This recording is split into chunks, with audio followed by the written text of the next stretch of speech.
So thanks, everyone. My name is Isabelle Stinnette. I'm the restoration manager with the New York, New Jersey Harbor and Estuary program. I'm here with Jake Dittes from Princeton Hydro, and we're here to tell you today about our project on the lower Raritan, aquatic connectivity through climate-ready infrastructure. So just housekeeping, we didn't send this up like a webinar or anything, so feel free to put any kind of questions in the chat. You can raise your hand if you have a question and unmute yourself.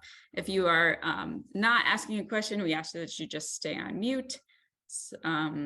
And feel free to turn your cameras on, turn your cameras off, whatever you feel comfortable with. What else? So I'm going to be speaking for probably about 20 minutes, kind of giving a high-level overview of the project and kind of the kind of a roundup of the results of all the data. And then for the bulk of this today, Jake is going to jump in and do his part, and then we're going to be probably under an hour and a half, just to let you know, but feel free to jump in with questions at any time. So give me 1 second here. I'm still admitting people. I'm going to pull up my screen real quick.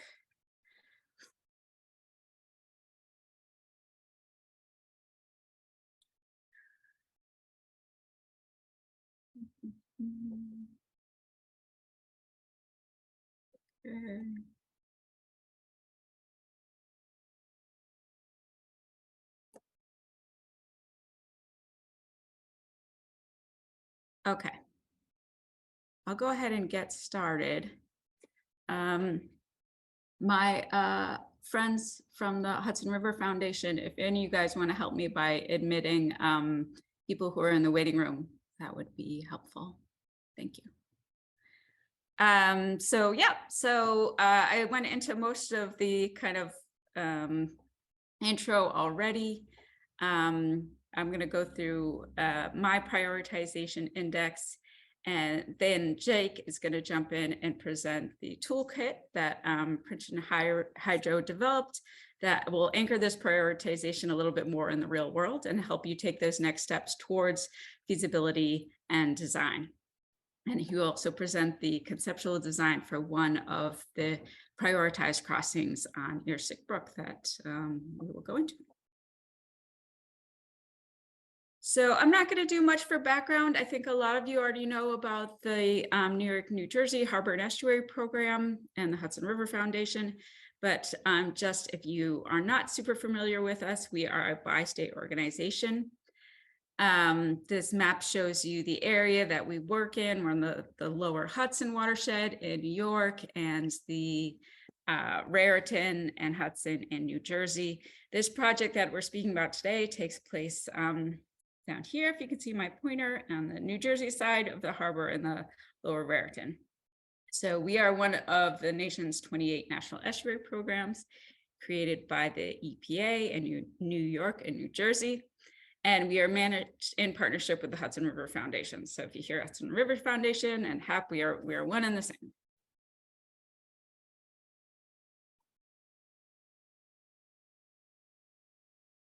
So kind of the gist of this project is, I like to say that it's assessing bridges and culverts through 2 lenses. So we're looking at aquatic connectivity. That's how well these bridges and culverts can pass fish and other aquatic life under and through them. And also looking at the same crossing structures for hydraulic capacity issues. Sorry, I'm still kind of admitting people here. Okay. And so the hydraulic capacity issues are undersizing of these crossing structures that can lead to flooding and erosion. So for the models we use for aquatic connectivity are from the North Atlantic Aquatic Connectivity Collaborative, called NAC. They've created a standard protocol that's being used very widely across the Northeast. They developed a rigorous training system and a publicly accessible database that goes with it. So the NAC protocol tries to get at what fish like and scores each crossing structure depending on data taken in the field. So you can see the students measuring those culverts up in that picture. So they're looking for the substrate there, the water velocity, any outlet drops, water depth, and structure length. The Cornell culvert capacity model developed by the Water Resource Institute at Cornell University. It's super helpful. It's a, back here. It's a GIS-based model that's set up to work directly with the NAC results. So it pulls them right in, which is really helpful. You then add in precipitation and elevation data, and the output is the maximum storm event that particular crossing can accommodate without the flooding and erosional issues. And it gives you your storm events. So you've heard your 100-year storm, your 50-year storm. So those are the probability that that storm event is going to occur in a given year. So basically I take both of these data sets and use them to make a prioritization for stakeholders of which crossing structures we should upgrade.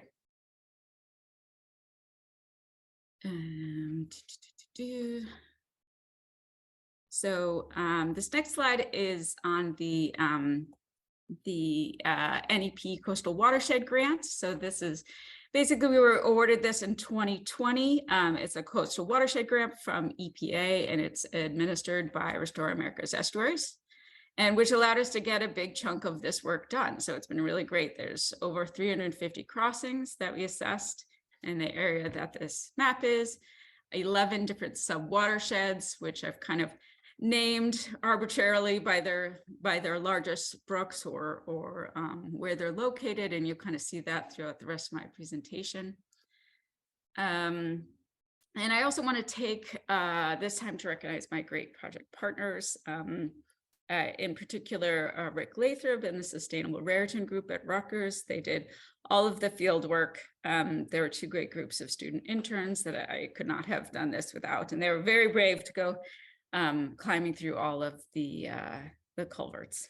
And also had a great partnership with Princeton Hydro and Jake, and which he will tell you all about in a little bit.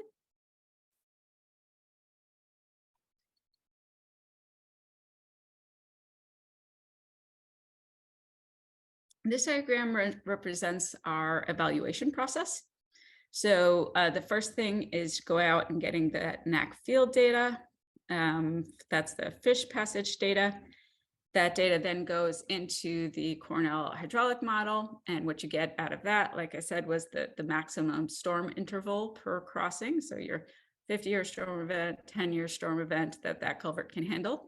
And you can also at the same time look at it for future precipitation scenarios, which will allow us to think about how these structures will handle climate change. Then I also use the field data to look at the dendritic connectivity index, but I'll go into that a little bit more in a minute. But basically, it's a way of looking at the aquatic connectivity in the watershed holistically. And you can look at that for both diadromous fish that migrate into our tributaries from the ocean for different life stages, as well as pentadromous species, which migrate up and down the freshwater reaches of our streams.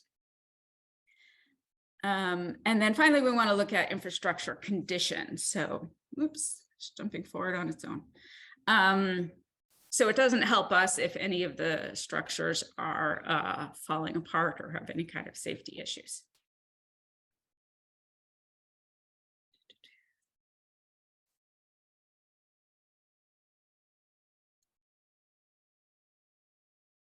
So I'm going to go right into the results now and kind of whiz through it at a pretty high level.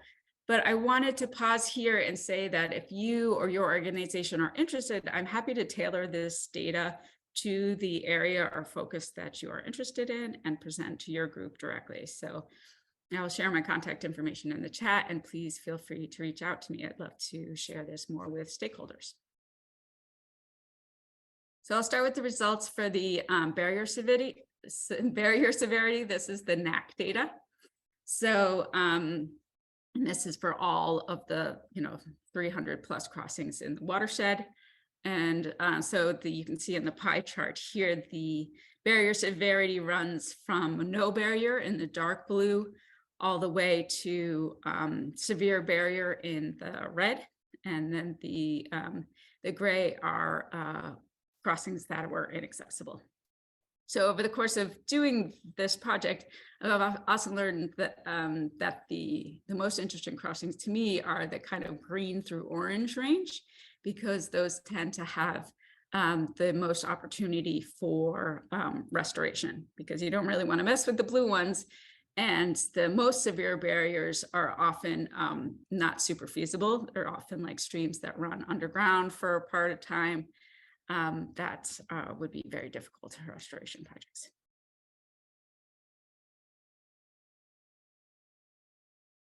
So this is looking at the same data, but it's broken down by sub-watershed. If you're not super familiar with box plots, these show you the full range of the data in quartiles. And so the line in the middle will be your average.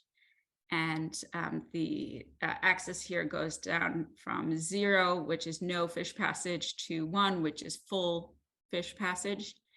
And the X is the median, and this shows your ranges. So the ones that have the very big range will have lots of culverts that are, that just have a lot of variability. So ones that are really good and ones that are not so good. So I know you guys are not super familiar with the watersheds, probably, especially by the names that I've given them, but I thought this was a good snapshot to show you that each of the watersheds kind of have their own character and needs. So we just wanted to talk for a minute about the dendritic connectivity analysis I did, which was, it's basically a way to look at the connectivity of a watershed as a whole and see where in the watershed you're going to get the most bang for your buck in terms of removing barriers. So this diagram here shows the connectivity for one of our more complex watersheds. So you can see this is the mouth down here. This is the Metroponix subwatershed. These are all the tributaries coming off, and these red squares will be your impassable barriers. These yellow ones are somewhat problematic. So you can see that the connectivity in this watershed is pretty good, because the problematic barriers tend to be higher up in the watershed, especially good for anadromous fish who are coming in from the ocean. So this DCI score, to figure this out, we basically take that passability score that comes out of NAC, the aquatic organism passage, you might be familiar with that, and you multiply that by the length of stream upstream to the next barrier. So that's the habitat you would open up if that barrier wasn't there. Sorry, this thing is advancing on its own. And then you sum that up for the whole system, and you get that DCI score, Dendritic Connectivity Index score. And once you have that, you can then play around with it and see which barriers make the most sense to upgrade in order to improve that score as a whole. So here are here's a map showing the results of that. You can see the most important barriers here for anadromous fish are in pink, and the most important barriers for petadromous fish are in green. And you can kind of see that makes sense, because the petadromous barriers will be generally higher up in the watershed, because for those fish, it's just most important to have a length of freshwater reach. And for the pink ones, you'll see those are lower down in the watershed. So those are important barriers for fish coming in from the main stem. And for a lot of barriers, they're important for both petadromous and anadromous species. So this is looking at the the hydrologic model. This is the data from the Cornell Water Resource Institute. So this again gives you the maximum return period. So that's what we have here on the bottom. Maximum return period is your storm event, from your 500-year storm event to your 0-year storm event. And then number of crossings that fall into that over here on the side. So I made some of them yellow and some of them blue, because for a roadway, you generally want your roadway to be able to handle at least the 50-year storm event. So these are in good shape over here. So this, and I should also note that this is with current precipitation scenarios. So the data does get a little bit worse for future precipitation scenarios. And the take home here is that most of the crossings are right-sized, right? So there's a ton over here in the 500-year storm event, which are just great. But there's still a lot of opportunity over here for right-sizing a bunch of bridges and culverts in this area. And this is the same data, just broken down by those subwatersheds. And you can see over here on the side, I have the average. So the circles are centered on the average. So the ones near the top will have the most kind of right-sized culverts in their watershed.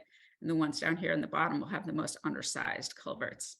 And the size of the circle itself are that represent the number of culverts that were able to be modeled in that subwatershed. So for example, you can see this one down here, the Tenant subwatershed. I think there were only 3 crossings that were able to be modeled in that subwatershed, but they were all severely undersized. So that's why it's sitting down here on the 0 mark.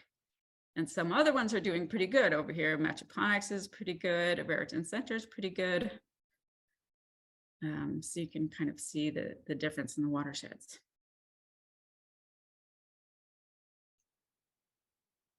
So this is the crossing infrastructure condition. So this is basically just looking at the infrastructure itself.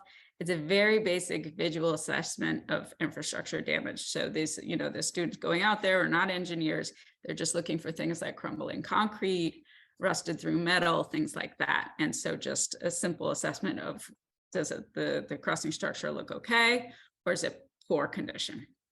So you can see it broken down here by watershed again. And at the least, this is, crossings that should be assessed by an engineer to make sure they're, safe.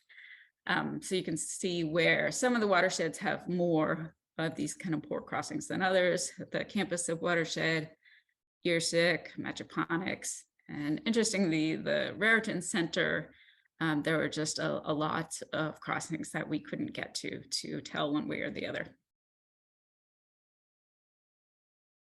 And so this is kind of all the data put together. This is my index I created of these 4 different scores. So the aquatic passage, that's the NAC data, the dendritic connectivity, the hydraulic capacity, that's the Cornell culvert model, and this just basic visual assessment of condition. So put all of those together to make this kind of prioritization index. So you can see the 0, which is the cooler colors, are no need for restoration, and the closer to 1 or the warmer colors will be the greatest need for restoration. So all the dots on this map are all of the crossings in these watersheds. So you can kind of see some groups where, some areas where there might be kind of a grouping that should be addressed together. But I think, one of the major takeaways is that there are opportunities for improvement in every one of these subwatersheds. And also that there's the majority of crossings, like your blue and your greens, are in good shape. Those are probably crossings that are just fine and should be left as is. So one more thing we just wanted to look at real quick was the whether road size had anything to do with the data. So I looked at the data for how wide the road was, basically with all of the 4 different composite scores, and there was no correlation. So large roads and small roads were just as likely to be problematic for fish passage issues, for undersize issues, for condition issues. The only slight pattern was, which is you'll see in this graph right here, is that the widest of the roads, your multi-lane highways, tend to not have any condition issues, not be in poor condition. So, which is a good thing. So here's my controversial slide, I guess. This is a breakdown of the ownership or maintenance responsibility for these crossings. So you can see the total crossings are over here on the y-axis, and the top 25% of this index of the 4 things I put together. So my highest restoration priorities are in the orange. So you can see that, and there's plenty of opportunities everywhere, but Edison, Middlesex County, Old Bridge, and the railroads tend to have a higher percentage of crossings that are in need for or one of these factors or a combination. So some major takeaways: there are multiple benefits to upgrading bridges and culverts. If you're concerned about your flooding issues, don't forget to look about the fish passage issues. If you're concerned about your fish passage issues, don't forget to learn to recognize, you might be working with a crossing structure that might be undersized. Our stream infrastructure needs some work, particularly when it comes to undersized culverts, to prepare them for increased precipitation. This methodology gives you a lot of this information. You need to kind of prioritize this work, and there are opportunities in every watershed. So I want to kind of leave you with our handout, which are the fact sheets. I created a pretty in-depth local fact sheet on a pretty in-depth local level, which touches on more on the character of the watersheds that I just introduced really briefly in this presentation. So if you are more interested in one separate watershed or another and the major restoration opportunities, I encourage you to look at the fact sheets on our website, and I will put that in the chat as well. So that's basically it for me. I want to acknowledge my project partners again, who I couldn't have done this without. It's been super grateful working with EPA and Restore America's Estuaries, Rutgers, and Princeton Hydro. So thank you. So that's it for me. And I know there's some things in the chat, and I'm happy to take any questions before I hand it over to Jake.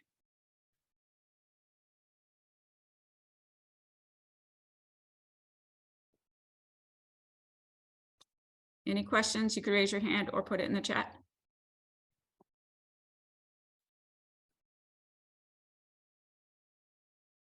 Okay, great, easy peasy. So I want to now introduce Jake Dittes from Princeton Hydro, and he's going to take it away. Thank you, Isabelle, and thanks everybody for tuning in. I'll be your air traffic controller for the next little bit here with my little microphone. I will. So as you can tell, Isabelle, it was great working with Isabelle on her.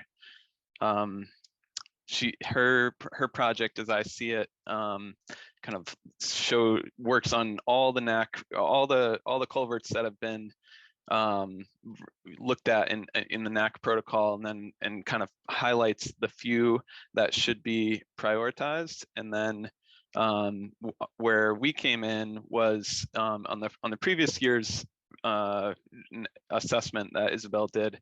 We helped go from the handful of high priority sites to choose one project to do a design for.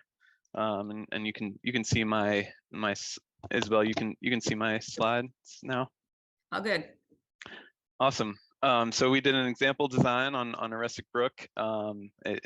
IB5 is our code name for it, if you see that scattered around the presentation.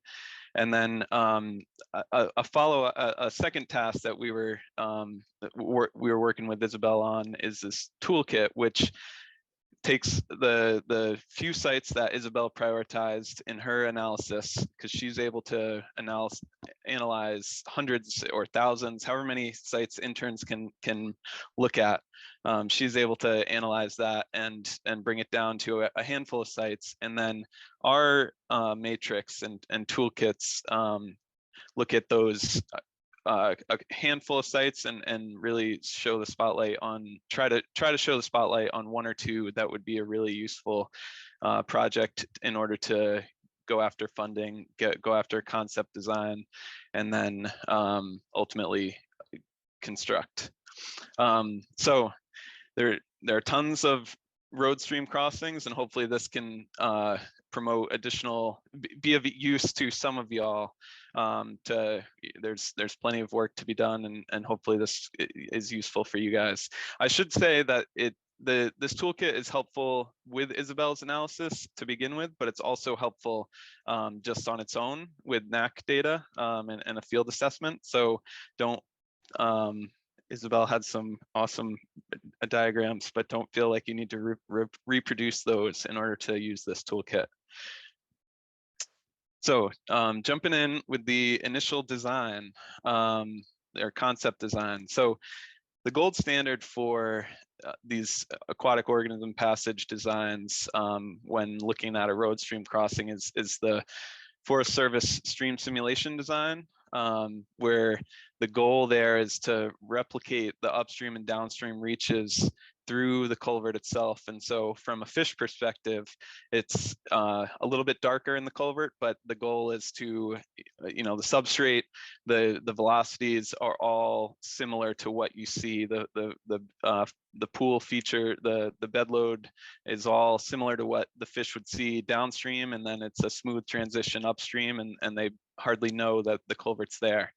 And so in order to do that, the first step is a site investigation and a survey, where we look at the alignment of the stream and plan form, look at the longitudinal profile, the elevation of the stream, and then take a few cross sections and look at example, what a reference reach cross section looks like, and then what the cross sections look like that have been hydraulically impacted by the culvert. And then at that point, I turned it over to Cole, who's on the call, and with Paul, who's also on the call. He was a partner in this design.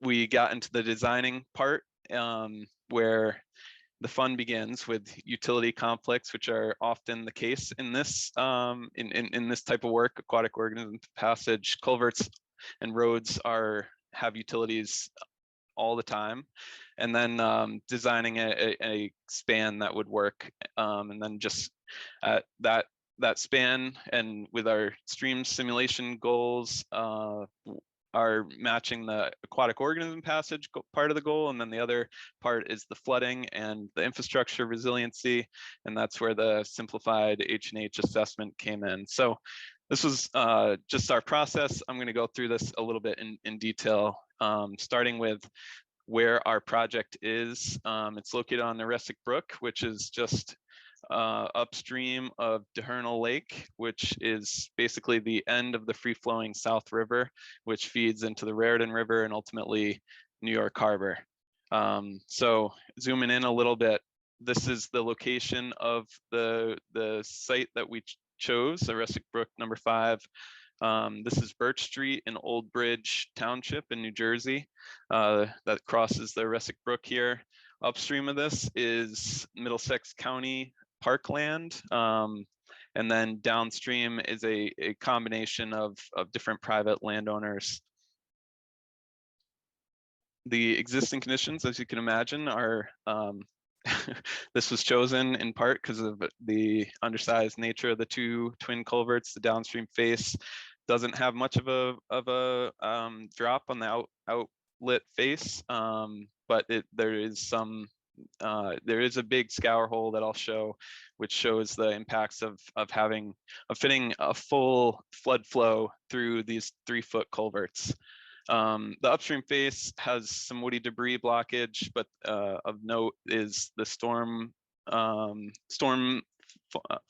the storm outfall right on the right side of this picture. I don't think you can see my cursor, but I'm pointing to it. But it's this structure on the right, with the two culverts being in the center of the photo on the right.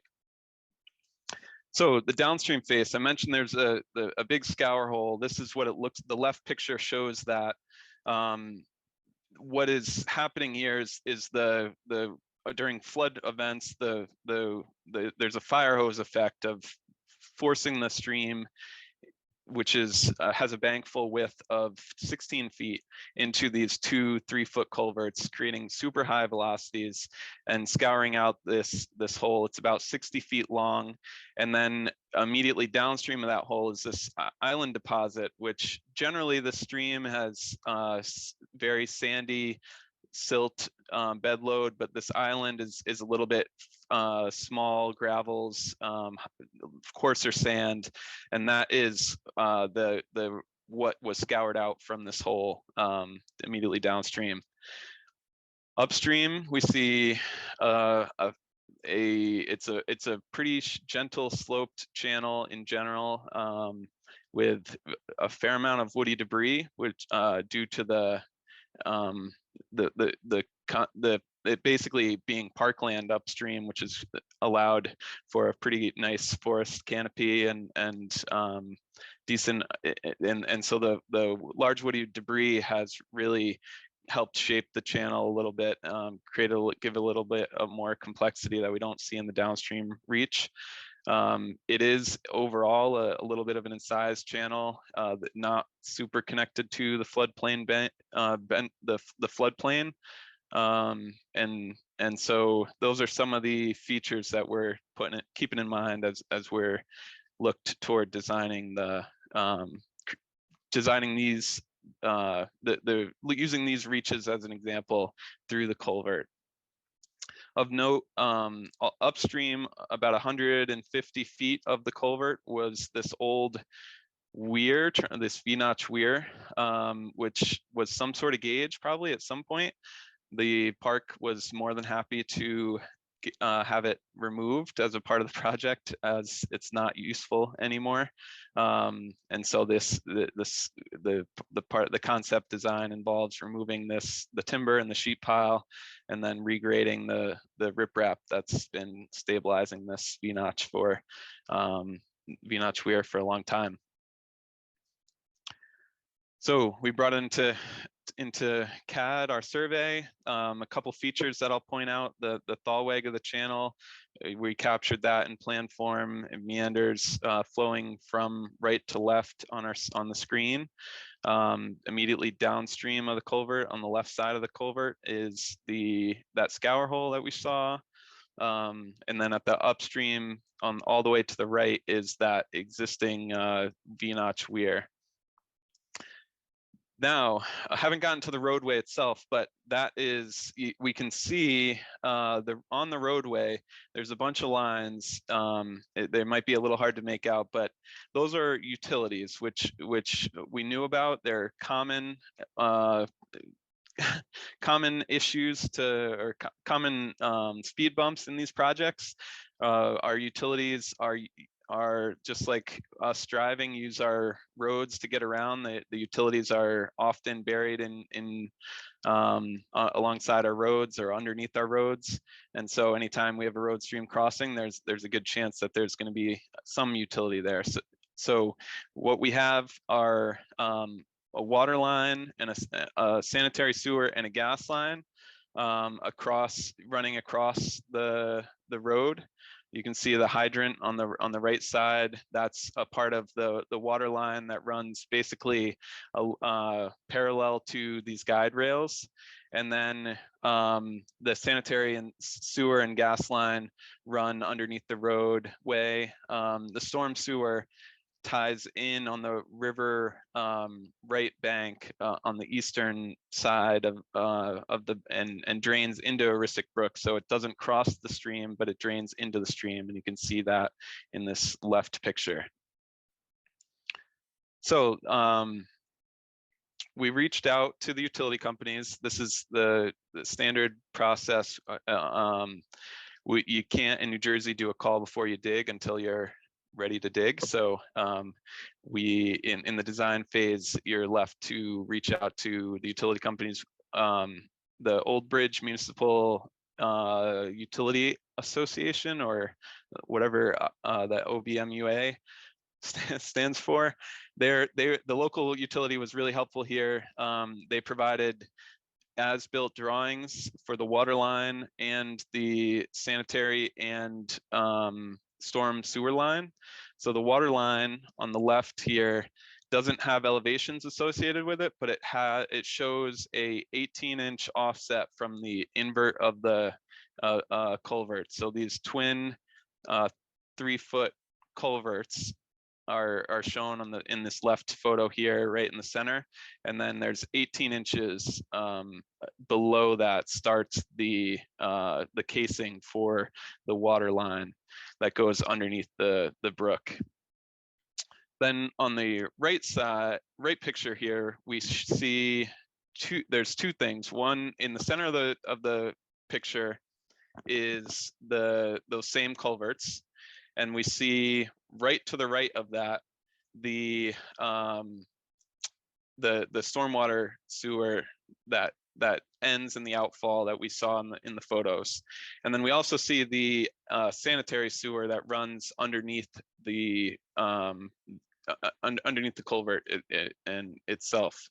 So the main issues that we're going to be dealing with are the water line and the sewer line, which we know the elevations of, and then a gas line, which we did not get the elevations from the utility company. So that will be we'll need to likely, we're anticipating having to reroute the gas line in a later design phase, and understanding the elevations will hopefully come with more time and energy talking to the utility company, but it might come at the construction phase itself. So we dealt with the design constraints. We're looking now at potential spans of what could replace those super undersized culverts. The guidance is that the span width for these culverts, which and span width is basically the width of the opening of the culverts or crossings, should be 1.2 times the bankful width. So we measured bankful width, got a couple measurements. It's about 16 feet at this stream, with the bankful, depending on the exact location of the cross sections. Bankful width was measured to be about 16 feet, which means that the span should be a minimum of 19.2 feet, rounded up to 20 feet is kind of what our design was looking for. And so this on the bottom right is an example of a open bottom culvert made by Contec that fits the 20 feet width and the 4 to 5 feet rise. That gives us plenty of opening. And then the open bottom culvert is nice because it allows to have to create the substrate that you're hoping for or looking for underneath the culvert. That's kind of for wider spans, open bottom culverts are a great for aquatic organism passage. I'm gonna pause there. I'm seeing chats. Oh, nope, never mind. Any questions there so far? You're following along, all right? So the where to put the culvert? We've got the culvert and the utilities. We have the constraint of the utilities, and we have the culvert picked out, or a concept of a culvert that'll work picked out. Where do we put it on both our profile and our cross sections? Well, if this red line is a representative, like, anticipated slope that would be, if there was no crossing, we'd expect the stream channel to have about a 0.4% slope, which is less than, it's about 1 foot of rise over 200 feet of length is what that means. So it's a very gradual channel here. And However, we got these two utilities in the way that are highlighted here. The sanitary line, which you might be able to see in green here with my cursor, and then the blue is the water line, which goes under the channel at this elevation. So those are the constraints that we have to deal with. So we updated that proposed the longitudinal profile a little bit to allow for a little bit higher elevation of the stream channel through underneath the culvert, which allowed us to avoid the sewer line.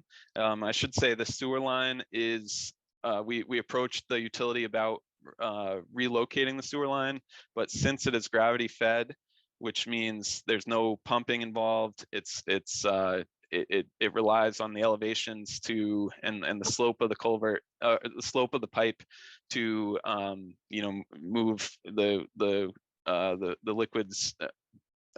It's gravity fed, which means that they would have to install a sewer siphon in order to lower the utility at all.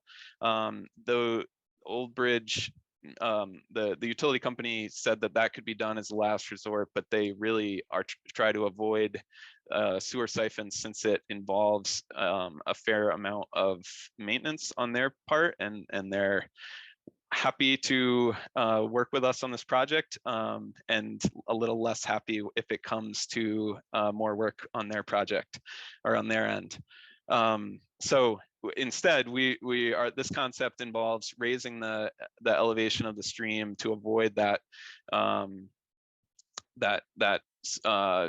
raising the elevation of the stream, continuing that 0.4 slope through the channel, through the culvert opening, and then having these step pool fishway at the downstream face. So these act as grade controls, but are also designed at a 5% slope to ensure that fish are able to get up to the elevation of the culvert and then through the culvert, no problem, and other aquatic organisms as well.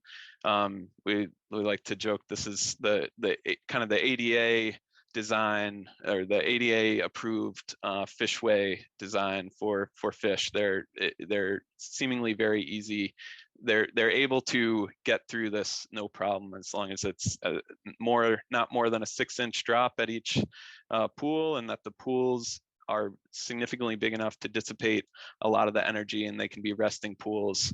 And so this was designed with the NOAA and others in federal agencies have a great nature like fishway design guidance. And so that's what we used here. But these are, so what's that look like in plan view? These are our channel spanning weirs made of boulders, with these pools in between the weirs.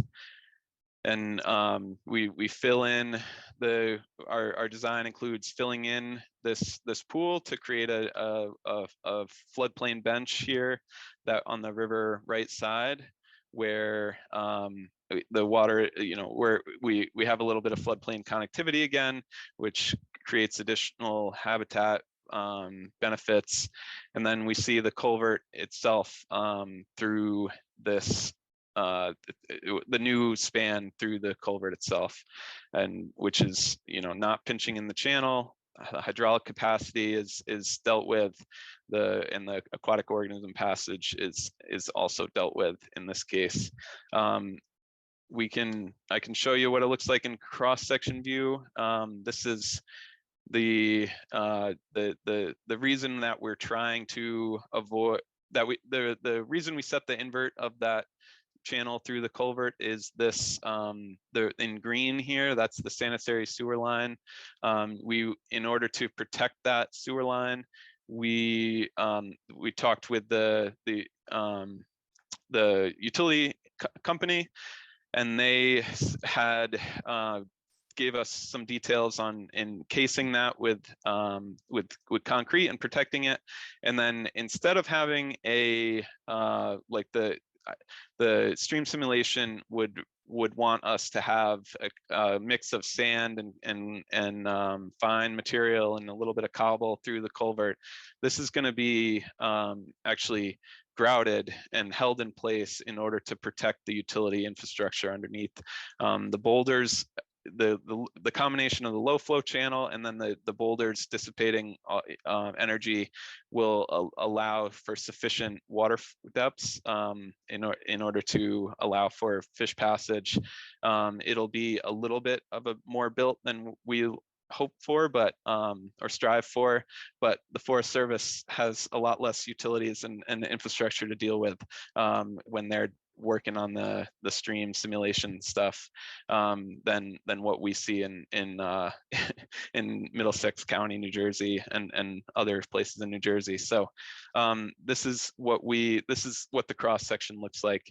It allows it's again, we have the 20-foot span, we have a floodplain bench through the culvert of 2 feet. And then a shaped channel that allows for low flow to be in the center, and then with boulders dissipating the energy through the culvert. Similarly, on the downstream end, this is just showing the weir elevations that are holding the that we saw in the I talked about part of the fishway. The weir is holding grade at the downstream end, but similarly, we see the utilities in the water main projected onto this cross section. And so here's a here's a rendering. I'm not sure if Jamie's on the call, but thanks, Jamie, for using her Photoshop skills. This is what we anticipate. This something like this is what we anticipate it to look like, the culvert opening. This is what it looks like at a scaled version. The stormwater outfall here is built into the floodplain. We're going to protect it with additional rock, the regrading at the upstream face, and then rock through the culvert itself. And so that's addressing, Isabelle already talked about these projects having 2 goals. One, aquatic organism passage. I've talked about that a fair amount here. The other is the hydraulic assessment. We did a simplified version here with stream stats, flows, and HY8 hydraulic model. This is a scary table, but two things to check for. One, has the hydraulic capacity, is it sufficient? And we look at, and HY8 spits out the flows where the road starts to overtop. In the existing culvert, it overtops between the 5 and the 10 year. So in Isabelle's analysis, it spit out 5 year. It has capacity for the 5-year storm, which is right on. In the proposed culvert configuration, it doesn't. It has capacity for the 500-year storm, which is it is plenty. It's if you're not worried about aquatic organism passage, which we all should be, but if culverts are just focused for hydraulic capacity, they can range from, their design storm can be anywhere from 25 to 100-year storm. So we have plenty of extra hydraulic capacity with the 500-year storm still being able to be contained within the channel. Then the other piece to check for is, are we improving the habitat? And one of the methods here that I'm looking at is the outlet velocity. So the velocity on the outlet side of the culvert. At the top here, we're seeing a lot of double digits, up to 14 and change. Hence the big scour hole at the downstream end of that culvert that we talked about. In the proposed culvert, we're seeing, the velocity ramps up as expected with a more discharge, but starting out at the less than 3 and getting up to less than 10 in the overtopping flows. So we've improve, so that'll increase the stability. Though the drop in velocity increases the stability of the channel. Fish aren't going to pass during storm events, so it's not like this specifically is a metric. Like this result isn't speaking to the passage exactly, because it's not. Fish will wait till the 2-year storm dies down in order to pass. They're not, just like us, not trying to do extra work, but it's a good metric for the stream system in general, the stability of the stream in general. And so that's what these the velocity is showing.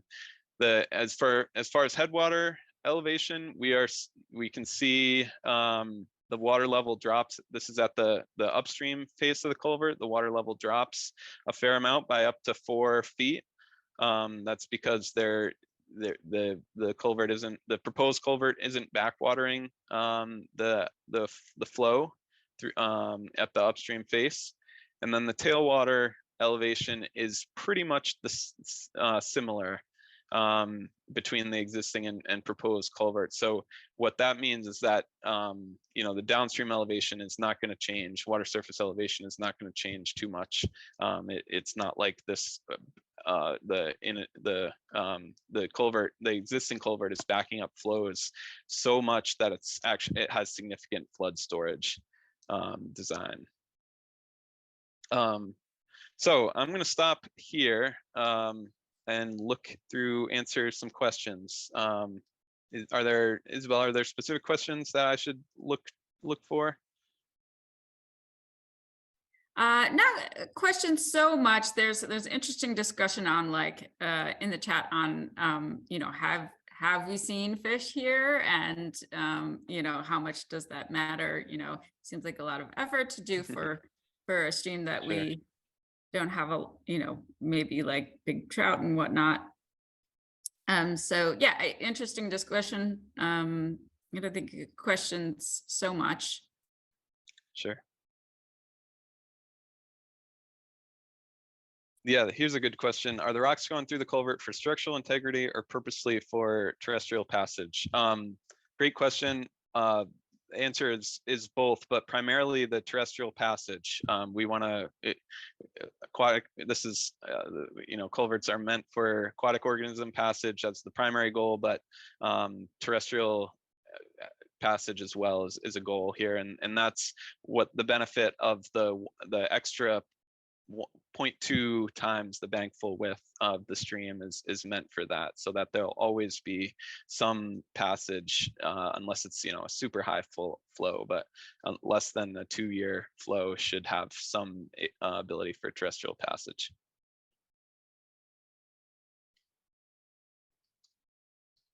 All right, well, thanks. The New Jersey change is a good tool. I'm not sure if I'll touch on that, but New Jersey change is a good tool for showing the connectivity for terrestrial passage in some of these culverts. All right, so the toolkit. So this was an example, and I wanted to do that first to I'm sure y'all are familiar with culverts and the design process, but just wanted to ground that in a real example. And then this toolkit, like I said, it's meant for professionals and volunteers who are familiar with the NAC protocol and road stream crossing assessments, but are not necessarily an engineer. They're trained and understand what they're looking for when they're out on the site, but not don't need to understand. Are not trying to model the velocity down to the 100th of a CFS of a foot per second. And then the other part of this that I want to make clear is that this is Isabelle, and the Hudson and the Harbor and Estuary program asked for this toolkit, and it's going to work seamlessly with their initial prioritization methodology, but it does not need to work with that. There are other inputs with whether it's a NAC. It's meant to work alongside either a NAC assessment at the same time as filling out this toolkit, or like a previous NAC assessment, and can input, you can input data from that NAC assessment into this toolkit for use, and doesn't rely on Isabelle's awesome previous analysis. And so the goal is to leverage low-cost data that's already been collected or can collect in the field pretty easily without any special training or special equipment, or like easily accessible data from sources like StreamStats, to then compare just a handful of potential projects. Isabelle was looking at, all of the lower Raritan watershed and their sub watersheds. It doesn't need to, this is meant to just be, 5 or 6 projects that have been that somebody has said are of high priority, whether it's Isabelle or for other reasons they're high priority. And then this toolkit helps compare the opportunities for restoration, the complexity of the potential project, and then the cost of implementing a particular solution. So it's actually 2 separate matrices. One, the prioritization matrix, which I'll speak to first, and then the solutions matrix. And both of these, the prioritization matrix is more on the feasibility and comparing project complexity, and then the solution matrix is looking of like a potential proposed design. Not that you guys are designing by this matrix, but it's starting to talk of proposed conditions rather than existing conditions that are in the prioritization matrix, and then looking at the complexity and cost of those solutions. So I'm not going to run through a full, this is an Excel tool. I'm not going to run through an Excel, but just have some screenshots to go through. This is what the tool looks like. It has 7 factors that impact the feasibility and ease of a culvert project that we've identified. The existing span width, the utilities, the road classification, ownership, flooding, stability of the stream channel, and restoration opportunities for habitat. These are all things that Isabelle and I have already either touched on, or you guys have probably heard in the context of aquatic organism passage projects. But these are the 7 main factors that we've identified. How the tool works is you input a rating, or the tool will output a rating depending on your inputs. 5 being the higher priority, the least expensive projects in this matrix. 1 being the most expensive or the lower priority. And then the weighting is the weighting of these ratings can be altered based on the specific goals of the shareholders, or as an organization gains more familiarity with these projects, and using this tool, they can update the weighting as they see fit. And then ultimately the tool will output a weighted score, which can be compared against from site to site, to the higher being the higher priority, the least expensive, the lower scores being the lower priority of the groups that you're analyzing with this tool. So we've talked about span width. That's the first input here. The input in this cell is either comes from the NAC assessment or a field visit. The NAC considers bank full width to be a optional task, so not all assessments have that, but it can be easily measured with an additional field visit, or USGS StreamStats spits out estimated bank full widths, and that's a super simple tool to use. That outputs a rating, and the next question is, will the culvert be replaced? There's a recommendation here that the culvert in this case, this is using Arestic Brook as a example. The culvert should definitely be replaced because the bankful to the culvert diameter to bankful width ratio is less than 0.5, and so it should be increased. If it's around 1, that the culvert diameter is closer to the bankful width, you know, it's almost correctly sized by the goals, and so that's something to consider. And in a little bit, it depending on other things like culvert, the whether it's in rough shape and poor condition, it could be replaced, but it doesn't necessarily need to be replaced on size if it's getting close to that 1.2 goal of the culvert span being close to 1.2 bankful width. And so how the ratings work, if the span is going to be unchanged, it's 5. It's the least expensive and highest priority, you know, the easiest project, the less complex project. If the bankful width is less than 10, which corresponds to a span of 12 feet, then the rating is a 4. We'll get into why, but that's because pipes are cheaper to install than these the prefab concrete open bottom culverts or the like are a little bit more expensive. And so in the ratings for 10 to 50 feet bankful width are a little bit lower. They're a little bit more complex, and above 50 feet, you're looking at a bridge or a structure like that, and those get to be pretty expensive.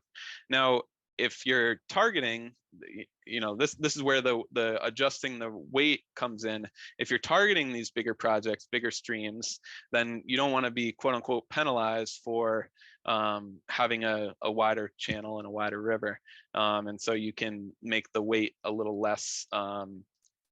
You know, the weight of the rate of that particular span width factor to be a little less important.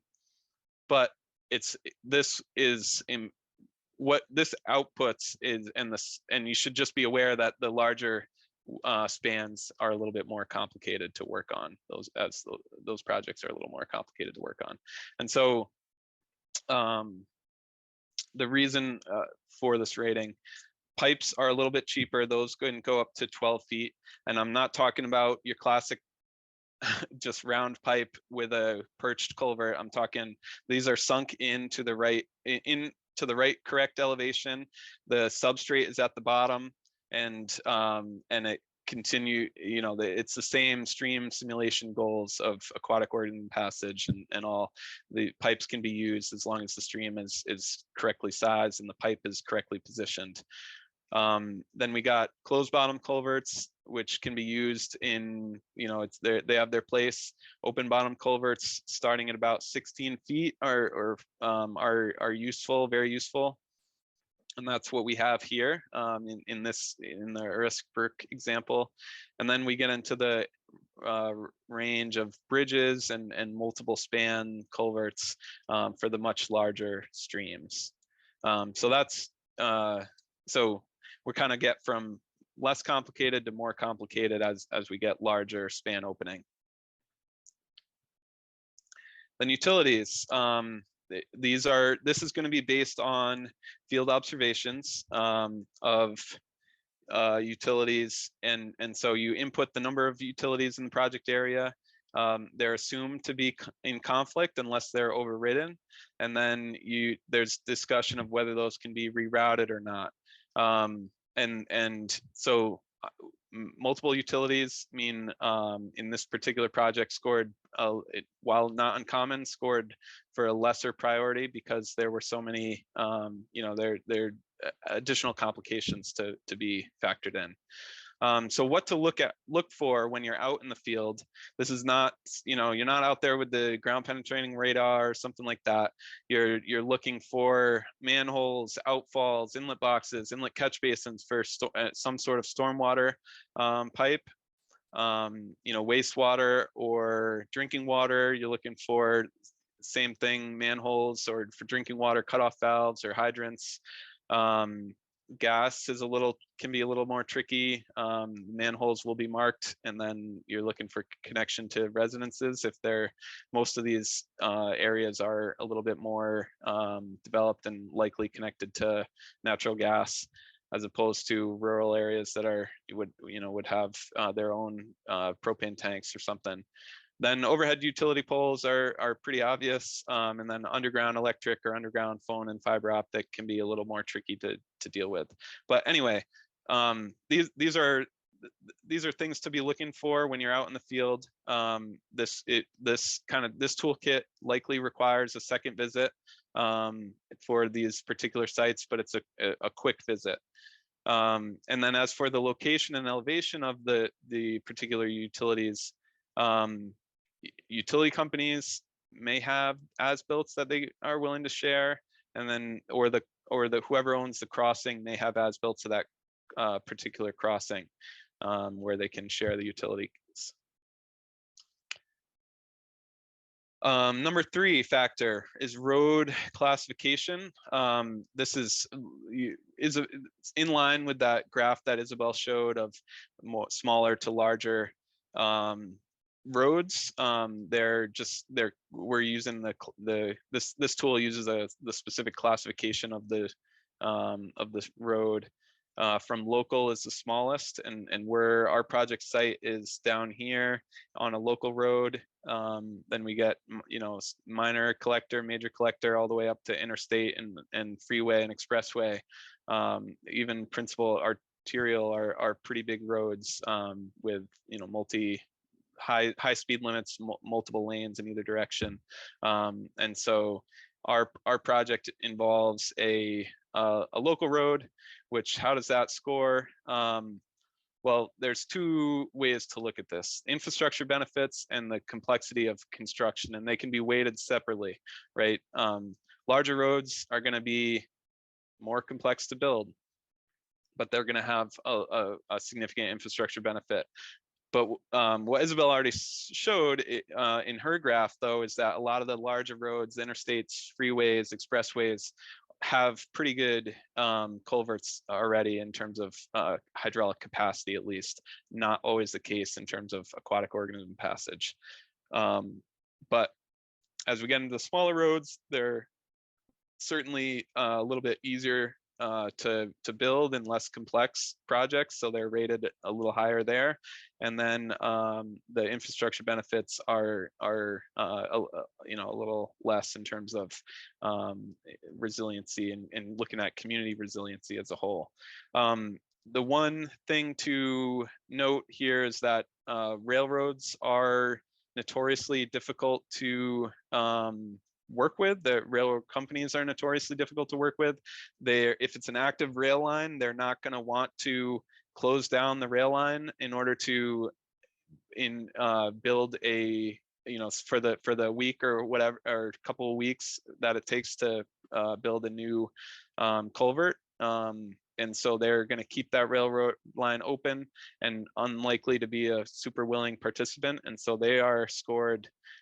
This is not the only place where railroads are scored low, but it's the first place where they are scored low in terms of prioritization.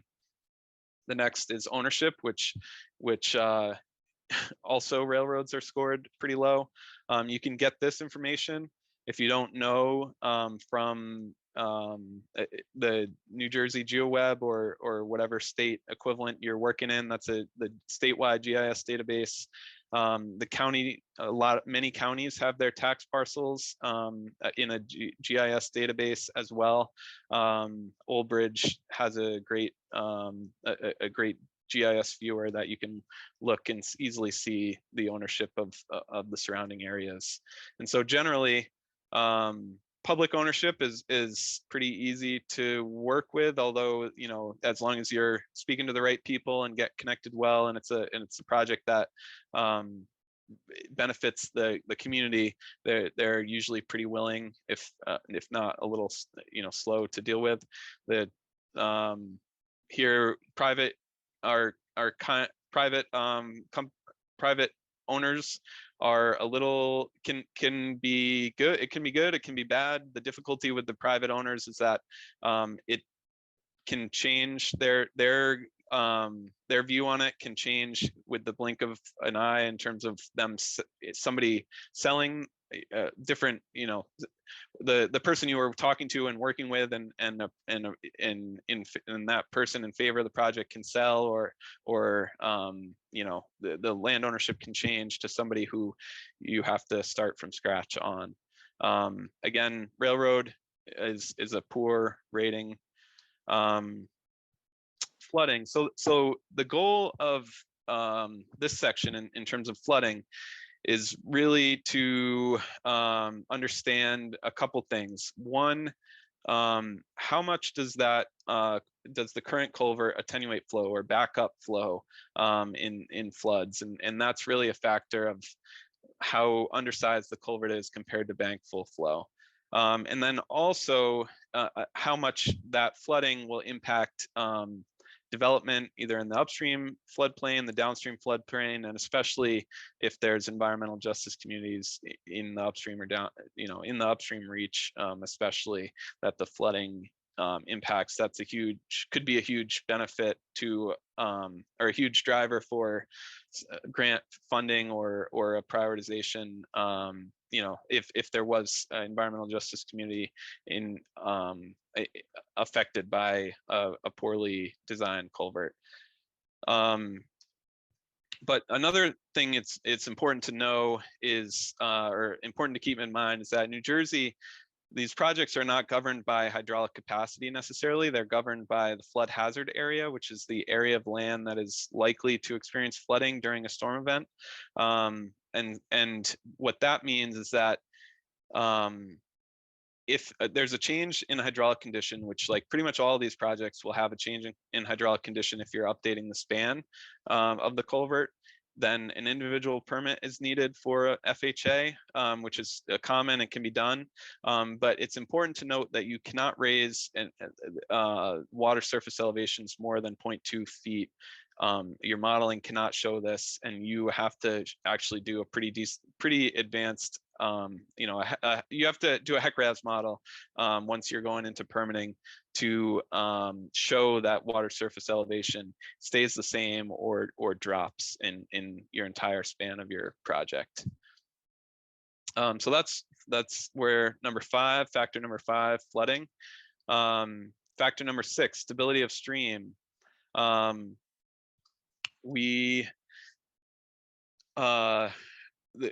most common, you know, the classic culvert is seeing a drop at the outlet of the culvert, that's, you know, what we refer to often as perched culvert. That is part of the NAC assessment, is to look at that. So if an assessment has already been done, then you can kind of see if the culvert is perched and have and have it quantified. If it isn't already done, it's easy to look at and measure the drop at the downstream face. Is the culvert aligned? Is the flow of the culvert, or is the flow of the channel aligned with the road stream crossing? Is also something to look at. That impacts the length that the culvert is going to be designed for. If there's a head cut observed on the project site or a scour hole downstream, those are things to take note of. And then the number 7, the restoration opportunities for habitat.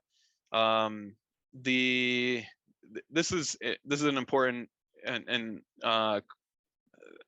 you know, they're all 7 are important factors, but this is one to also look at.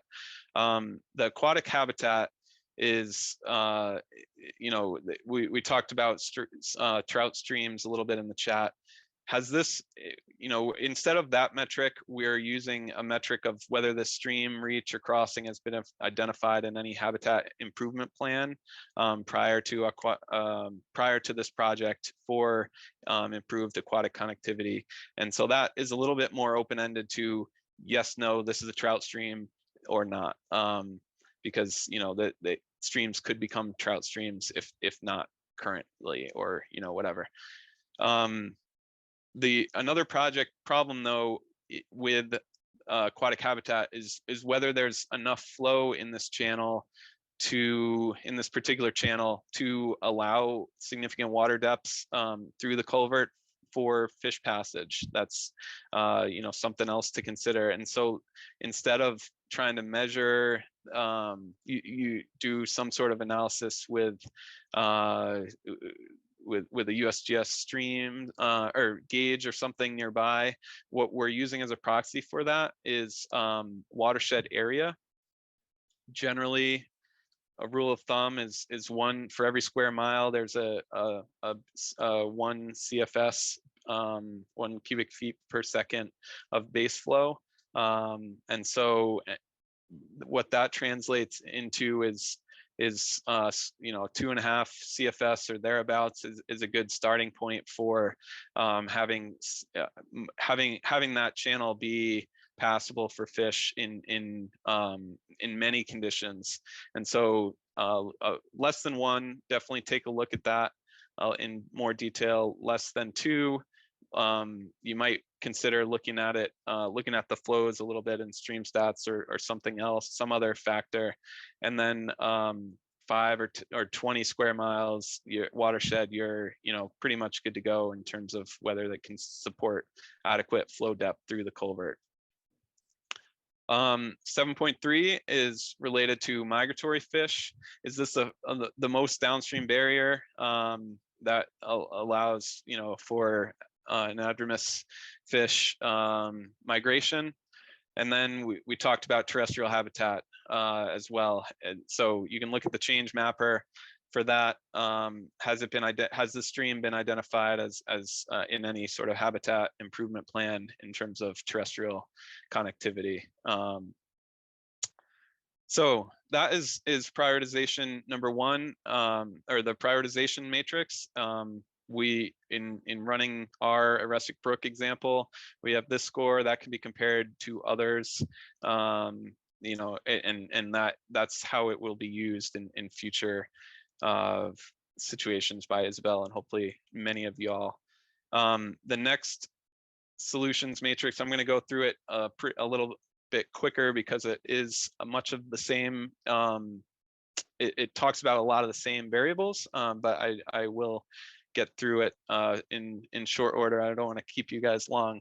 And so this is what it looks like overall. The problems, there are various problems that can occur at aquatic organism at road stream crossings in terms of aquatic organism passage, debris, inadequate flow depths, an outlet drop, whether the culvert's perched, the span of the culvert not being adequate, and then in terms of implementing a solution, utilities, bank stabilization, and additional restoration impacts certainly drive the cost.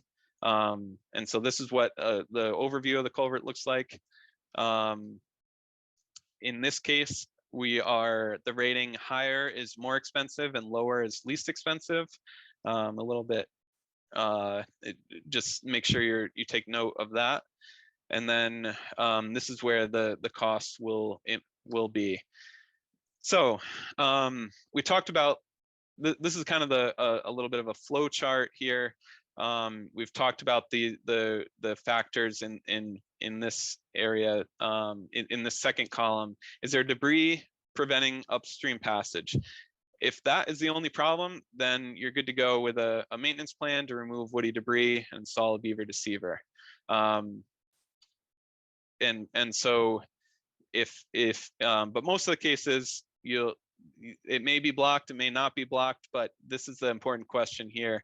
Are the potential solutions in this section sufficient to meet project goals? If not, if the answer is no, then you move on to section 2. And what is section 2? Is there sufficient water depth through the culvert for fish passage? So this is this is from New York, DC. This is, it's the span may be wide enough, but there is no concentrated low flow area. And so we have inches of water across the span of a closed bottom culvert as opposed to concentrated flow in the center of the channel for a low flow section. And so a possible solution, this is a Princeton Hydro project, is to install a flow diversion upstream in order to concentrate flows. And this really only works in a multi-span culvert. But if this was under a big interstate, the culvert condition was good, the hydraulic capacity was good, but it just wasn't passable. And so a flow diversion, can that be installed to increase flow?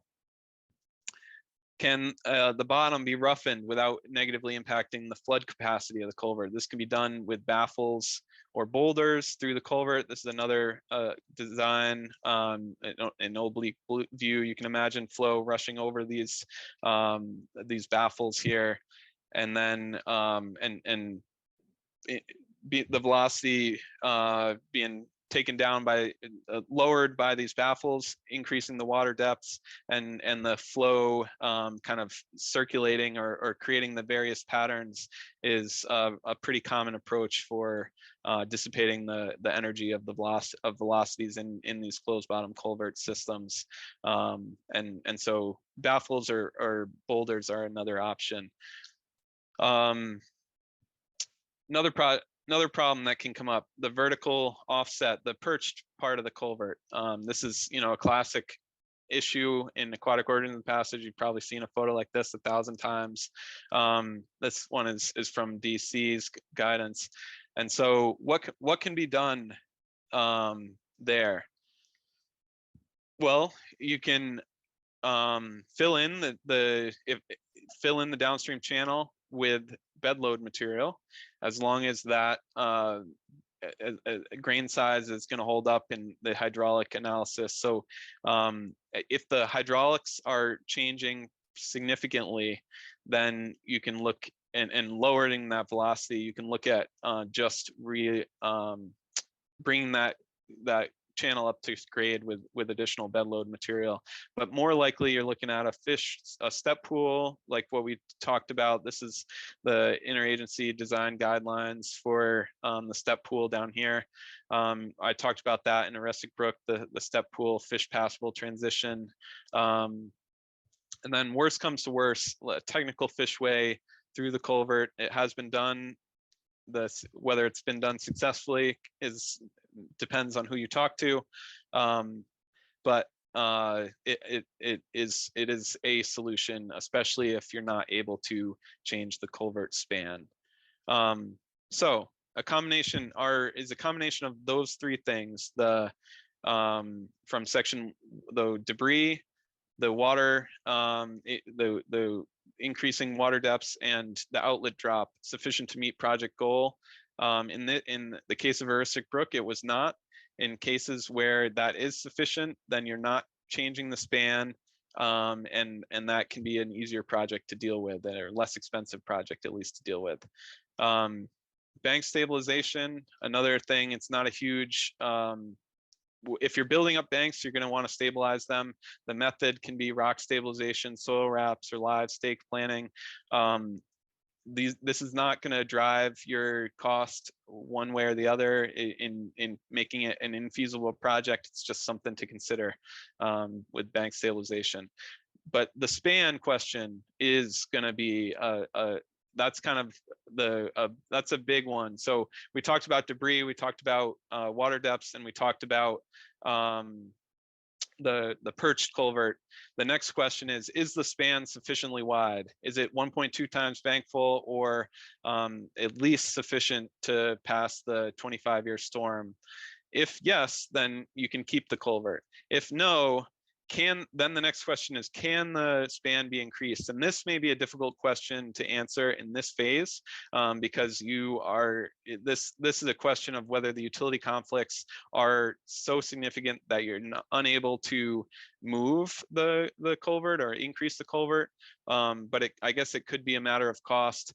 But more likely in this phase, if the answer is no to the question, is the span sufficiently wide, then you're going to change the culvert. And when you're changing the culvert, we already talked a little bit about this. You're going to look to size it 1.2 times bank full width, which we saw this graph earlier. In the case of Aroostook Brook, the bank full width was 16 feet, which puts the open bottom culvert in play. Pipe too big for pipes. Closed bottom culverts are we like to use open bottom culverts when possible. So that was the solution we chose. Then we get into the question of utilities. We've already talked about that, probably more than you thought coming into this conversation. And then additional restoration opportunities. Enhancing these are all questions for kind of the scale and scope of the project, but do you want, while you have the big yellow machines out on the site, is it an opportunity to restore or enhance the riparian buffer by increasing the plantings or changing the hydrology a little bit? Can wetlands be restored? Are you able to connect hydrologically to adjacent wetlands or former wetlands? And then can the floodplain be reconnected? In our case, the Aroostook Brook has a partial reconnection with that downstream floodplain bank. If we were to, meander the channel back to its original footprint and alignment and raise the channel so it wasn't in size and fully reconnect it to the floodplain, we'd be talking about a stream restoration project and not a aquatic organism passage project, but something to consider. So all that comes to play. The cost is here in the write-up. We'll kind of give this is the range of these costs for each of these factors and steps, the range of what a 2 or a 3 mean in terms of cost in dollars. But this number is a metric that can be compared against other projects that you're using the solution matrix for. So we are out of time, I guess, just about. But we talked through a concept design. We talked through the toolkit with the 2 matrices, and hope that helps in the future.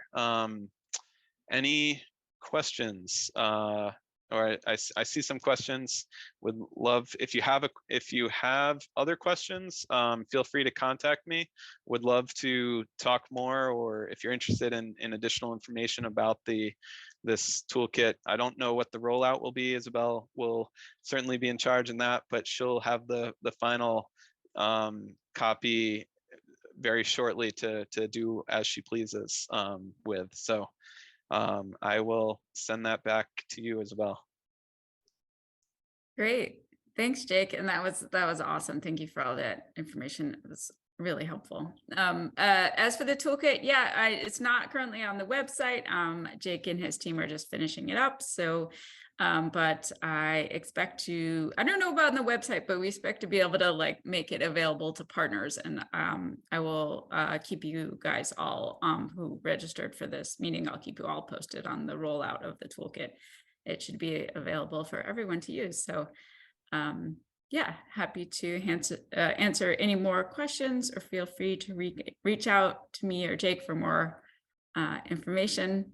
Again, I want to reiterate my offer to, Drew, go into the detail about this data and more about the toolkit and the utilization of both on a more private level if you want to contact me. And there was a question about sharing the recording. Were you gonna, do you know if you're gonna email that out or whether we're gonna email it upon request? Yeah, I can put the recording up on, I think we have like a YouTube channel or something, so I will do that. Anybody else? Thank you, guys. We want to thank you all for coming and being here and letting us share this, and appreciate your participation. And have a great day. Bye, everyone. Yeah, bye. Thank you.